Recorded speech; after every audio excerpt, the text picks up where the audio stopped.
Presiden Republik Indonesia Joko Widodo optimis pada tahun depan upacara Hari Kemerdekaan tersebut akan dilakukan di IKN, di mana jika betul terrealisasi HUT RI ini akan diselenggarakan di IKN, Jokowi menjadi kado perpisahan untuk Presiden Jokowi setelah 10 tahun memimpin. Dan di informasi lain saudara, pemerintah Kota Makassar menggelar upacara pengibaran bendera merah putih di Anjungan Pantai Losari. Sejumlah pejabat daerah pun menggunakan busana adat Indonesia.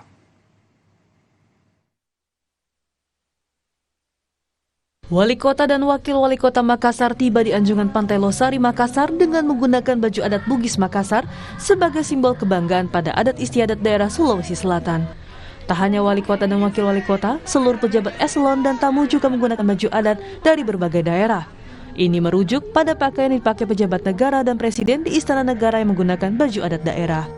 Sampaikan terima kasih kepada para pejuang, dilambangkan dengan 78 bendera dibentangkan sebagai akar perjuangan. Dengan 2 batang tentunya Undang-Undang Dasar dan Pancasila dan 5 bunga itu adalah hasil kemerdekaan yang kita nikmati hari ini, membuat Indonesia semakin kuat, Indonesia semakin resilient, dan tentunya masyarakatnya semakin sejahtera. Pengibaran bendera berlangsung hikmat mulai dari pengambilan duplikat bendera merah putih hingga berkibarnya bendera merah putih. Sementara pembacaan teks proklamasi dilakukan oleh Ketua DPRD Kota Makassar, Rudian Talalo.